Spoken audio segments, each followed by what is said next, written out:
கர்த்தராகிய இயேசு கிறிஸ்து நாமத்தினாலே உங்களுக்கு என் அன்பின் வாழ்த்துதலை தெரிவித்துக் கொள்கிறேன். கர்த்தர் நம்மோடு இடைப்படுவாரா. கர்த்தர் நாம ஸ்தோத்திரம். இந்த வேளையில் முக்கியமான ஒரு டாபிக் நம்ம பார்க்க போகிறோம்.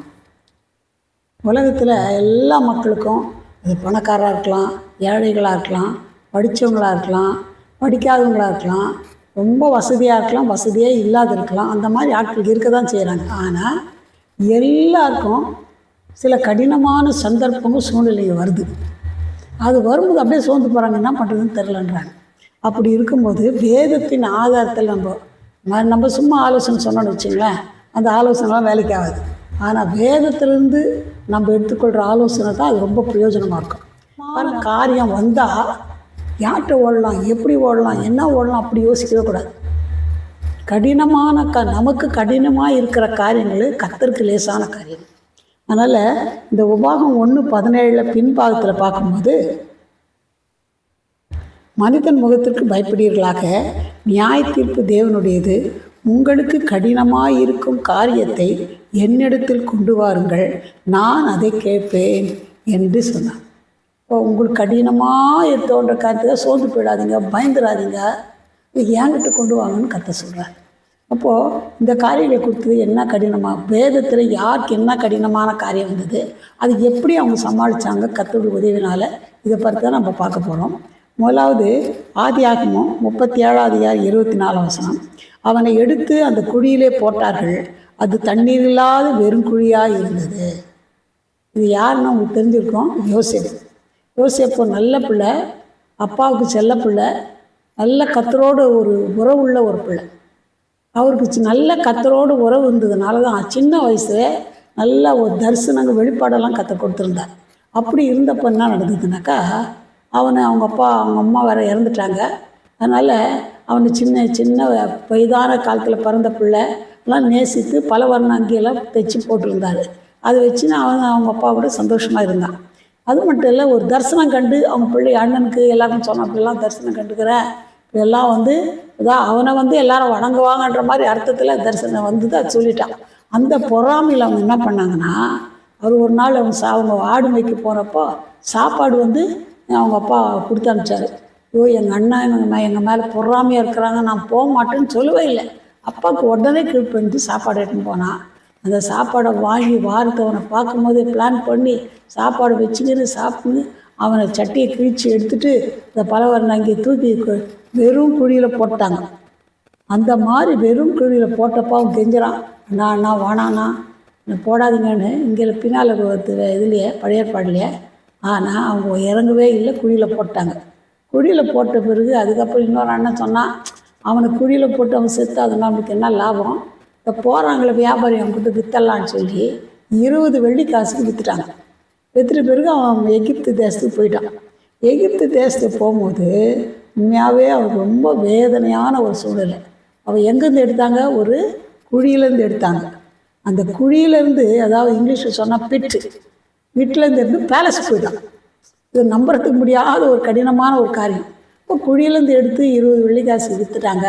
அங்கே போய் ஒரே ஒரு ரகசியம் நான் சொல்கிறேன் பாருங்கள். நமக்கு இந்த மாதிரி கடினமான காரியங்களை கர்த்தர் வெற்றி கொடுக்கணும்னா இதெல்லாம் நம்ம தெரிஞ்சுக்கணும். முழுக்க பாருங்கள் வீடியோவை, கண்டிப்பாக அவங்களோட கர்த்தர் பேசுவார். அப்போது எப்படி குழியிலிருந்து அரண்மனைக்கு போனான்னு சொன்னால், விற்றுட்டு இருந்தாலும் அவன் விற்றுனா அடிமையாக விற்றுட்டாங்க. ஆனால் அந்த வீட்டில், அந்த எஜமான வீட்டில் யோசேப்போட கர்த்தர் இருந்தார், கர்த்தரோடு யோசேப்பு இருந்தால் அவன் செய்கிற காரியங்கள்லாம் வாய்க்கப்பட்டதுன்னு சொல்லி வசனம் இருக்குது. அப்போது நம்ம கூட கர்த்தர் இருப்பாரானா நம்ம கடினமான காரியங்கள் கர்த்தர் அழகாக மாற்றிடுவார். யோசேப்பை எப்படி குழியிலேருந்து எடுத்து விற்றுட்டாலும் அடிமையாக அந்த வீட்டில் கர்த்தர் அவனோடு இருந்ததுனால அவன் செய்கிற காரியெல்லாம் கர்த்தர் வாக்கி செய்தார். அடிமையாக பிடிச்சின்னு வந்தவனை எல்லாத்துலையும் வீட்டில் ஒரு அதிகாரியை வச்சுட்டாங்க. நீ பார்த்துக்கப்பா, எல்லாம் உன் காரியம்னு சொல்லிட்டு அந்த எஜமா சொல்லிட்டான். எஜமா சொன்னதுனால அப்படியே தான் செய்துன்னு அவன் சந்தோஷமாக போயிடுச்சு. ஆனால் அந்த எஜமாட்டி அவன் மேலே கண்ணை போட்டு வா பாவம் செய்துன்னு கூப்பிட்டா அவன் வரமாட்டான்னு சொன்னான், கர்த்தருக்கு பயந்ததுனால. அதுக்கப்புறம் வீட்டில் யாரில் அதப்போ சட்டையை பிடிச்சா பாருங்கள், அவன் சட்டையை கட்டி போட்டு ஓட்டான். வேறு என்ன எல்லாத்துக்கும் அதிகாரம் வீட்டுக்காரர் வச்சுக்கிறார், நீ அவருடைய மனைவியாக இருக்கிறதுனால தான் முன்ன மட்டும் ஒதுக்கி வச்சுக்கிறார், இந்த காரியத்தை செய்து நான் பாவத்தை எப்படி இன்னும் கூட்டி போடுறது நான் மாட்டேன்னு போட்டு உடனே அவனை பிடிச்சி அவன் மனைவி தப்பாக சொல்லி இவன் தான் என்னை பாவம் செய்ய சொன்னான்னு சொல்லி அப்படியே ஜெயிலில் போட்டாங்க. ஜெயிலில் கூட என்ன வசனங்க தான், ஜெயிலில் யோசேப்போட கத்தர் இருந்தால், கத்தர் யோசேப்போட இருந்தார். ஜெயிலில் கூட ஒரு அதிகாரி மாதிரி எல்லாத்தையும் சூப்பர்வைஸ் பண்ணுற மாதிரி வச்சாங்க. அங்கே போனால் அங்கே துக்கமாக கண்ணீர் கனவு வந்தால் அதை விளக்கி சொன்னப்போ அதே மாதிரி நடந்ததுனால அந்த பானை பாத்திரக்கார சொன்னப்பா, நீ போனீன்னா ராஜா கிட்ட சொல்லு, ஆர்வன்ட்டு சொல்லு, நான் வந்து என்ன பண்ணல, நான் இந்த தப்பு பண்ணி இங்கே வர்றதுக்கு ஒன்றுமே இல்லை, நான் விடுதலாக்குன்னு சொல்லி சொன்னார். அவன் போய் 2 வருஷம் மறந்தே போயிட்டான். ஆனால் ஒன்று பாருங்க, அவன் மறந்தாலும் மனிதன் மறந்தாலும் உங்களோட காரியங்களை மனிதன் ஏதோ செய்கிறோம், அது செய்கிறோம், இதை பண்ணுறோம், எல்லாம் பண்ணுறோன்னு சொல்லியிருப்பாங்க, மறந்தே போயிடுவாங்க. அவங்க மறந்தாலும் ஒன்று மறவாத ஒரு கர்த்தனோடு இருக்கு. அது மட்டும் கன்ஃபார்ம் பண்ணிக்கோ, கர்த்தர் என் மறவாத ஆண்டவர், என்னை நினைக்கிற ஆண்டவர் என்னோட கூட இருக்கிறார் சொல்லி நீங்கள் அப்படி யோசிப்பீங்கன்னா கண்டிப்பாக அவன் மறந்துட்டான். மறந்துட்ட பிறகு என்ன நடந்துச்சுன்னா, அந்த ராஜா ஒரு கனவு கண்டார். அந்த கனவு யாராலுமே சொல்ல முடியல.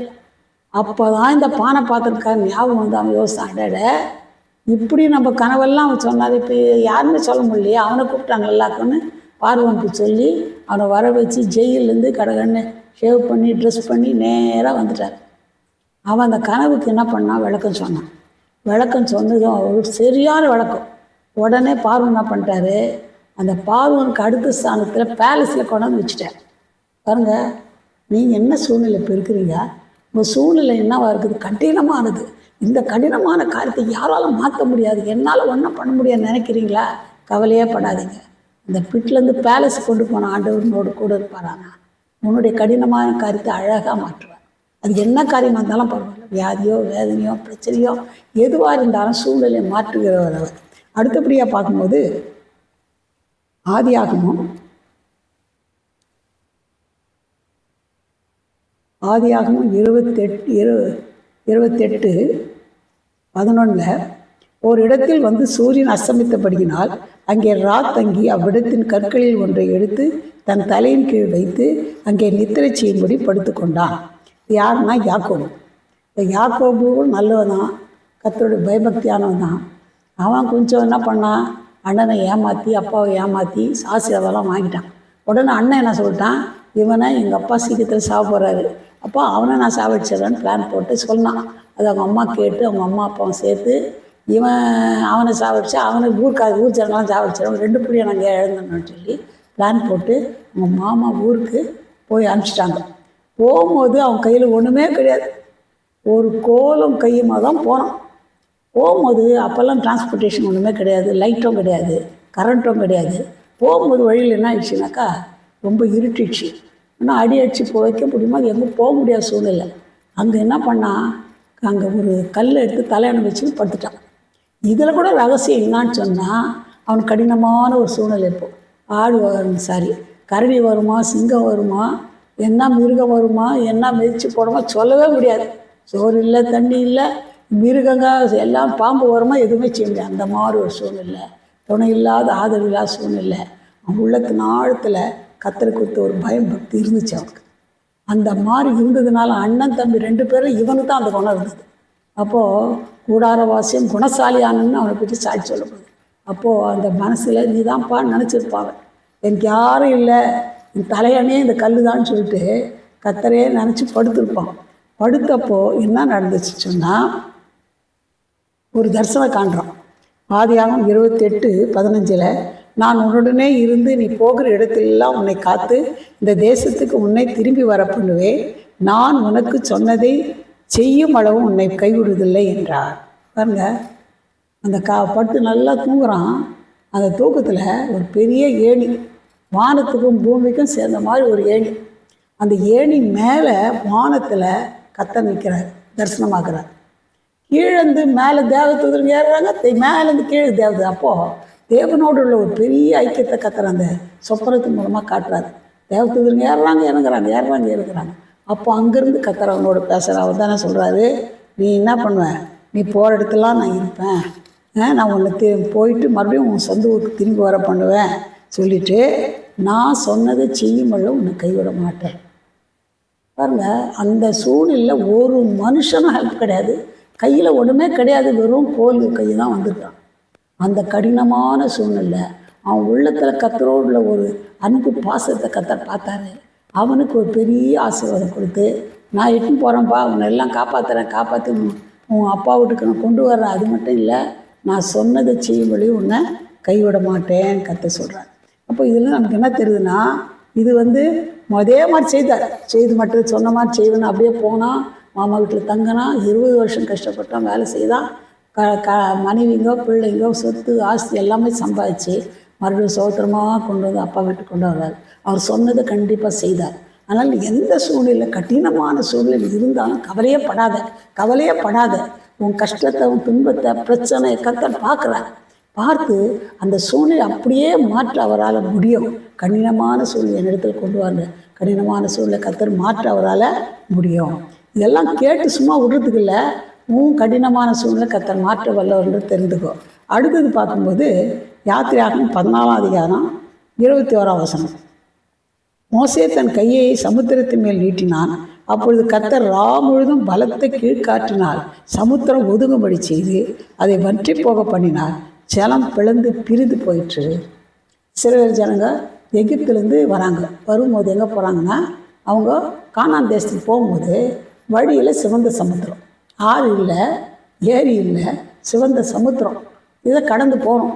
இதை நினச்சி கூட பார்க்க முடியாத ஒரு கடினமான காரியம். ஒருத்தரா 2 பேரும் 5 போட்டுக்குதா, ஷிப்புக்கு ஒன்றும் கிடையாது. அந்த மாதிரி சூழ்நிலை. அப்படி இருக்கும்போது இந்த இஸ்ரவேல் ஜனங்களுக்கு கத்தர் உதவி செய்து எப்படி செய்தார்னா, மோசே நடத்திட்டு போகிறார். மோசே என்ன பண்ணார், ஒன்றும் இல்லைப்பா, எப்படி போகிறதுன்னா பின்னால் வேற இந்த எகிப்து அதிபதி அவங்கெல்லாம் ரதத்தில் குதிரையில் பின்னால் துரத்தின்னு வராங்க. இவங்க நடந்து போகிறாங்க, அவங்க ரதத்தில் குதிரையில் வராங்க. அப்போ பயங்கரமான ஒரு சூழ்நிலை.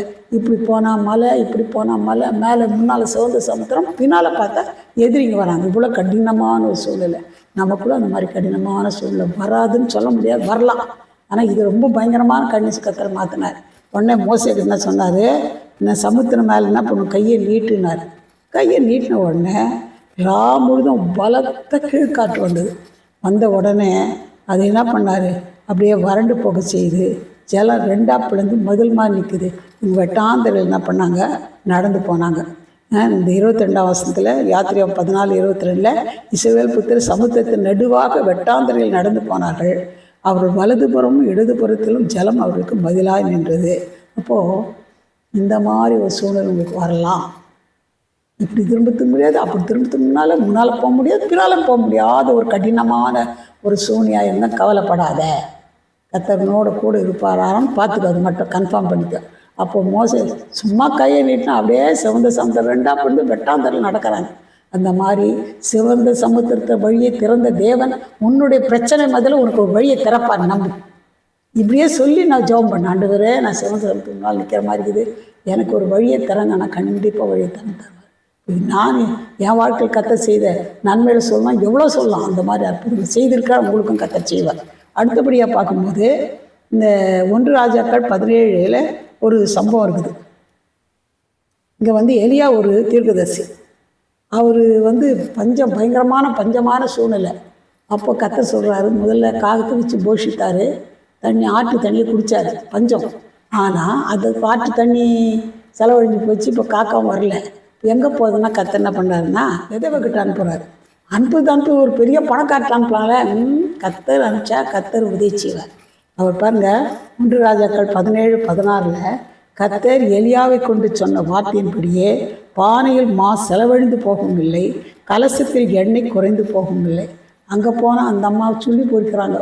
என்னென்னா கொஞ்சோண்டு மாவு, கொஞ்சோண்டு எண்ணெய், அவனுக்கும் அவங்க பையனுக்கும் விறகு பொறுக்கி ஒரு அப்பம் சொல்லணும்னு போனாங்க அந்த அம்மா. நீ முதல்ல எனக்கு ஒரு அப்பம் எட்டுனா தண்ணி கொண்டான்றாரு. ஐயோ, இருக்கிறத வச்சு சுட்டு சாப்பிட்டு செத்துட்டு போகிறாங்க, வேறு ஒன்றும் இல்லை எங்களுக்குன்னா, நீ முதல்ல கொணம். பானையில் மாவும் செலவழியாது, கலசத்தில் தண்ணியும் குறையாதுங்க. இந்த அம்மா அப்படியே விசுவாசத்தோடு ஒரு முதல் அப்பத்தை கொண்டாந்து தண்ணியை மாவு கொடுத்து, அதே மாதிரி அந்த எலியா சொன்னது போலேயே பானையில் செலவழியில், கலசத்தில் எண்ணெய் குறையல.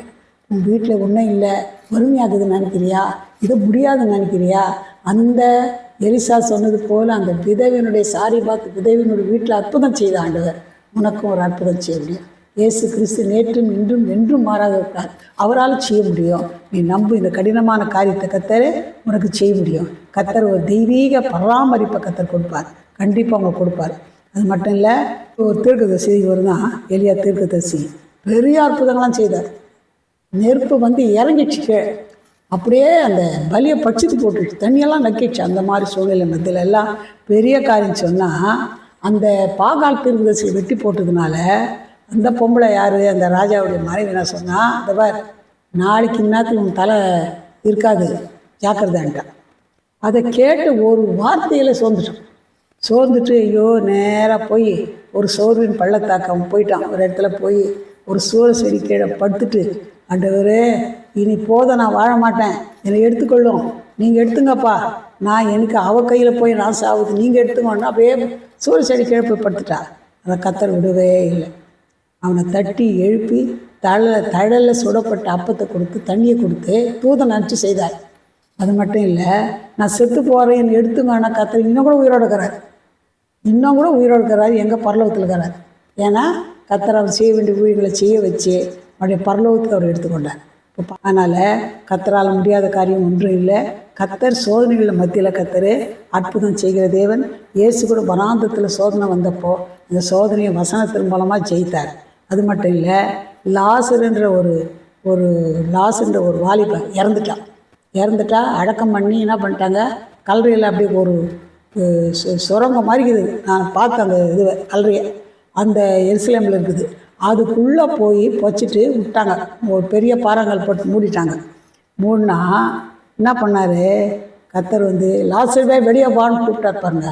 அவன் எழுந்து வெளியே வந்து நின்ட்டான். அப்படியே சீலை துணி போட்டு கட்டிட்டு இருக்கிறாங்க. அவன் அப்படியே நிற்கிறான், வந்து முன்னால் வந்து நிற்கிறான். இதெல்லாம் முடிகிற காரியமே இல்லை. நம்ம சொன்னால் நடக்குமா? இல்லை, கர்த்தர் சொன்னால் நடக்கும். லாசருவே வெளியே வா, அவ்வளோதான். 4 நாள் ஆச்சு நாருமே. உங்கள் அக்கா சொல்கிறா, 4 நாளாக நாடுற சூழ்நிலைகளை மாற்றி உயிரோடு ஜீவனை கொண்டாந்து வெளியில் வச்சார். இந்த மாதிரி எத்தனையோ கடினமான சூழ்நிலை உங்கள் வாழ்க்கையில் வரலாம். சோர்ந்து போகாதீங்க, அதை மாற்ற அவரால் முடியும். அதனால் நீங்கள் எதுக்கும் சோர்ந்தே போகாதீங்க. கர்த்தர் உங்கள் சுகவீனங்கோ பலவீனங்கோ பிரச்சனைங்கோ வேதனையை பார்த்து தான் இன்றைக்கி உங்களோட கர்த்தர் பேசியிருக்கிறார். மறுபடியும் படித்து தியானிங்க, செவிங்க, சூழ்நிலை மாற்ற அவரால் முடியும். நம்ம ஜெபிக்கலாம். எங்களை நேசிதான பரம்பிதாவே, நல்ல வேலைக்காக நன்றி துதிக்கிறேன் ஐயா. கடினமான காரியங்கள் எதுவாக இருந்தால் எங்கிட்ட கொண்டாங்கன்னு சொன்னீங்கப்பா. எந்த மனுஷனும் நாங்கள் ஓடக்கூடாதப்பா. வேதத்தில் எங்களுக்கு ஆதாரமாக எழுதி வைத்த இந்த வசனங்களை நாங்கள் தியானிக்கிறோம்ப்பா. இவ்வளோ பயங்கரமான கடினமான காரியங்களில் ஒரு வழியை தர சிவந்த சமூகத்தில் வழியை திறந்த தேவன், வனாந்தரத்தில் கர்த்தாவை ஆதரித்த தேவன். ஆண்டவரே செத்து நாரிப்போ 4 நாளாச்சு நாரி போன்ற அந்த லாசரு பணத்தை உயிரோடு எழுப்பின தேவன். ஆண்டவர் எவ்வளோ நன்மைகளை பார்த்தோம்ப்பா. இதெல்லாம் மேலே செய்ய முடியும்ப்பா. குடியில் இருந்தவனை தூக்கின்னு போய் ஆண்டவரே கர்த்தா ஒரு அரண்மனையில் பார்வோனுக்கு அடுத்த ஸ்தானத்தில் வைக்க மேலே முடியுமானா? யார் இந்த வேலையில் இந்த வசனத்தை கேட்டப்பா அம்மா நம்புகிறேன், நான் என்னோட கூட இருங்கன்னு சொல்லி அதில் குறைகளை அறிக்கிட்டு மன்னிப்பு கேட்டு என் பாவத்தை மன்னிங்க, ரத்தனால கழுவுங்க, கேட்டுங்க, என் கடினமான சூழ்நிலை மாற்றங்கள் இந்த வேலையில் யார் நோக்கி பார்க்குறாங்களோ, இந்த கர்த்தாவே இந்த ஜெபத்தை யார் பார்த்து ஜெபத்தை கேட்குறாங்களோ அவங்களுக்கு நீங்கள் அற்புதமான காரியத்தை செய்ய முடியும். கடினமான சூழ்நிலை மாற்ற முடியுமாப்பா. அதற்காக நான் நன்றி துதிக்கிறேன் ஐயா. இந்த ஜனங்கள் நம்ப விசுவாசிக்க முடிந்து கத்தா ஜெபித்து இந்த காரியங்களை கத்தாவே லகுவாக்கி பெற்றுக்கொள்ள உதவிச்சு. அது கோர்ட் கேஸாக இருக்கலாம், கடன் தொல்லியாக இருக்கலாம், பிரச்சனையாக இருக்கலாம், வியாதியாக இருக்கலாம், வேதனையாக இருக்கலாம், எப்படி போகிறதுன்னு தெரிய முடியாத ஒரு சூழ்நிலையாக இருக்கலாம்ப்பா. எல்லாவற்றையும் மாற்றம் மாற முடியும். பிள்ளைகளுக்கு ஒரு அற்புதம் செய், இன்றைக்கே செய். யார் இதை கேட்குறாங்களோ நம்புகிறாங்களோ நம்பி உங்களை பிடித்து கொள்கிறார்களோ அவருடைய கடினமான சூழ்நிலை மாற்றம் மாற முடியுமாப்பா. அற்புதம் செய்யுங்க, பெரிய காரியம். இயேசு நாமத்தில் ஜெபம் கேளும் பிதாவே, ஆமென். God bless you.